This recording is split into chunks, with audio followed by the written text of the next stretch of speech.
Saya bacakan dulu ayatnya yang 24 dari Kisah Rasul 20.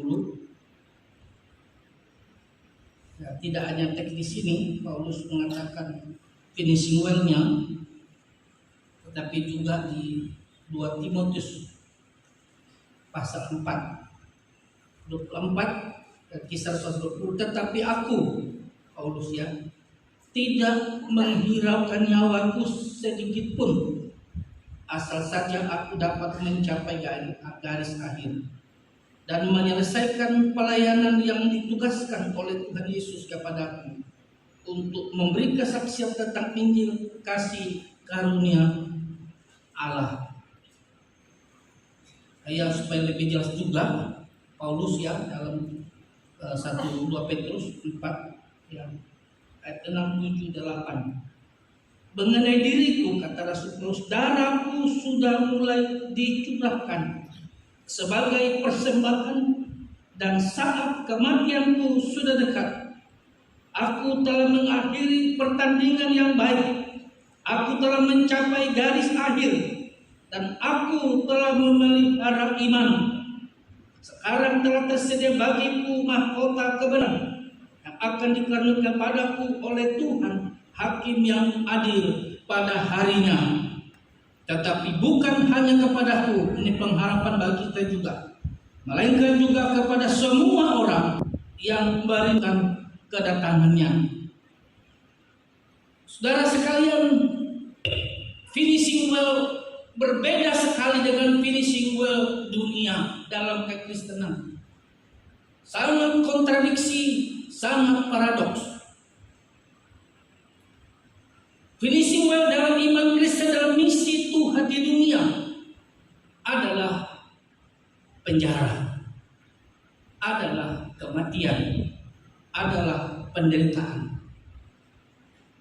Dalam bacaan Kisah Rasul pasal 20-24 di sana dikatakan bagaimana Paulus mau menuju Yerusalem dan dia dikasih tahu bahwa bukan enak menuju Yerusalem pusat Kristen saat itu, tetapi penangkapan dan pemenjaraan.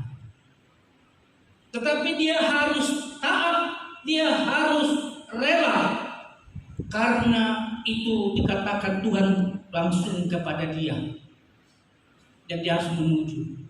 Jarang sekali hamba Tuhan diberitahu akhir hidupnya. Salah satu yang diberitahu adalah Paulus.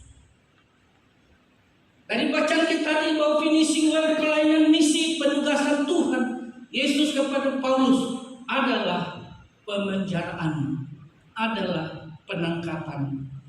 Dan kita tahu betul-betul akhir hidup Paulus tadi kita baca 2 Timotius pasal 4 tadi itu 6-7-8 betul-betul berakhir penjara di Roma dan berakhir dengan pemisahan, kepalanya harus dipotong dan harus berpisah dengan dirinya. Dan sampai hari ini kita tidak tahu di mana kuburan Rasul Paulus.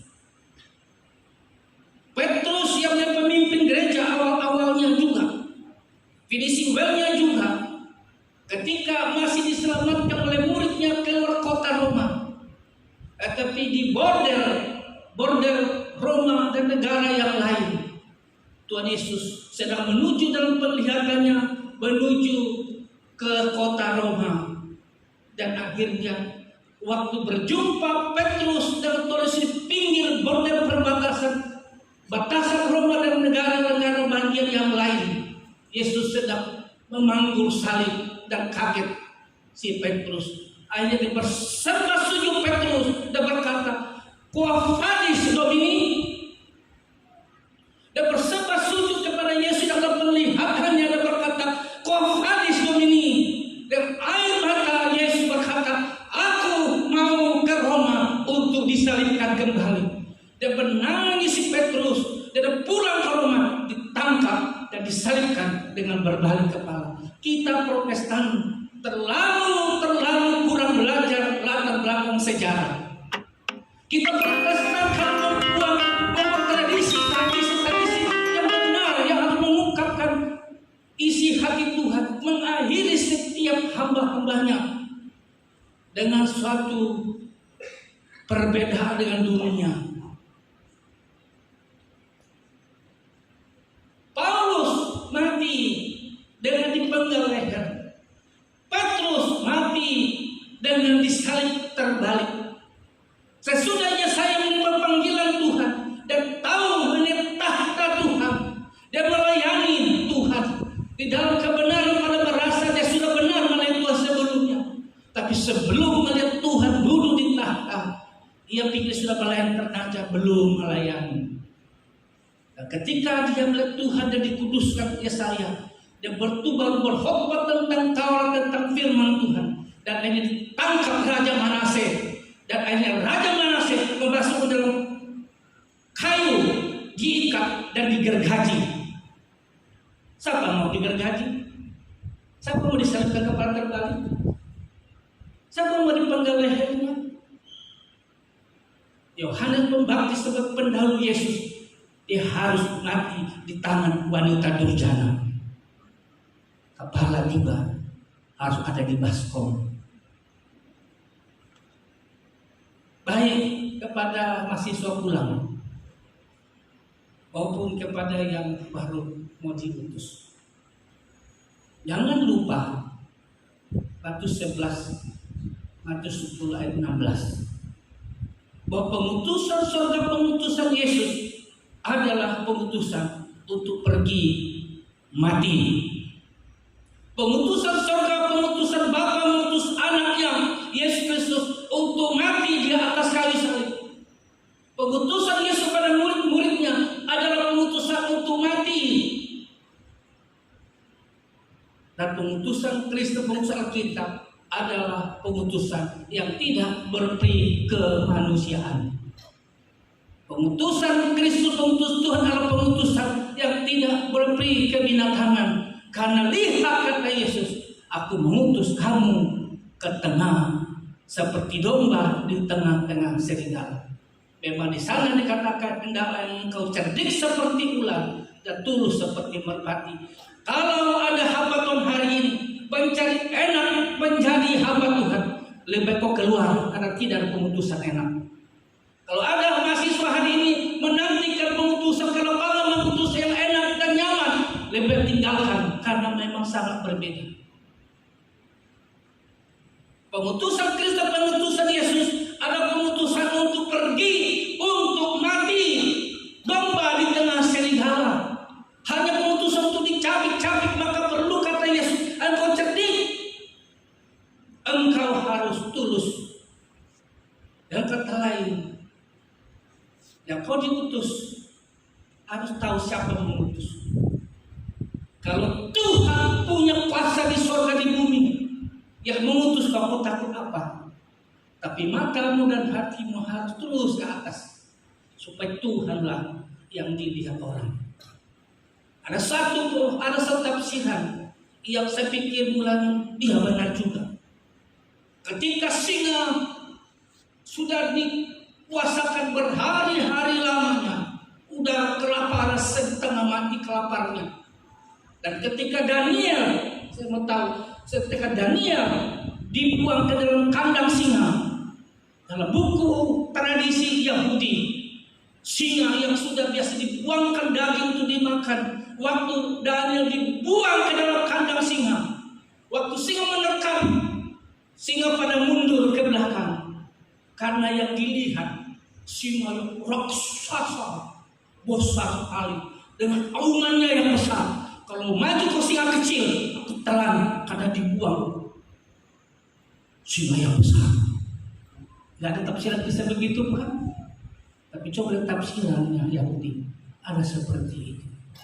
Kepada mahasiswa praktek,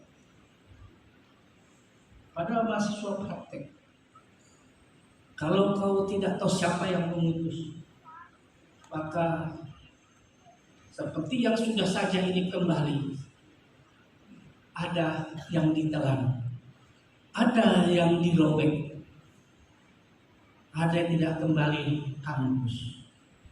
Karena bukannya mahasiswa pulang praktek ini yang merebut jiwa, berperang, beradu kekuatan. tapi dialah yang tertarik, dialah yang ditelan. Kalian baru mau pergi untuk ditelan, untuk dirobek, tetapi harus cerdik, harus tulus. Jadi artinya tampil secara manusia, tetapi ia tersenyum dan berkata, bukan senyum saya, senyum Kristus. Bukan saya tampil, bukan aku lagi, tapi Kristus. Sekali bicara, sekali khotbah, semua orang lihat, bukan kau yang dilihat, Tuhan yang dilihat. Bukan saja kesaksian seperti ini baru hari ini, sudah berabad-abad, dari generasi ke generasi selalu ada kesaksian seperti ini. Tahu siapa mengutus, tahu dirimu kau domba. Maka kalau kau domba di tengah serigala, dia hanya bisa bersandar karena dia pasti mati, maka hatinya hanya ke surga. Tahu kondisi di mana diutus buat serigala, maka dia tidak berdaya, dia hanya bisa bergantung kepada Tuhan. Yang ketiga tahu, dia tahu berita apa. Berita disampaikan, berita Injil, ada kuasa Tuhan yang tak ada lebih dari apapun di dunia. Kuasa Injil dikatakan kuasa, berarti ada kuasa yang kita mau beritakan. Dan ingat terakhir adalah bahwa pada akhirnya sekali domba tidak berdaya, tetapi bersama Tuhan pasti menang. Karena tidak ada satu nubuatan apapun dalam dunia ini yang pasti menang. Satu yang menang, gereja Tuhan.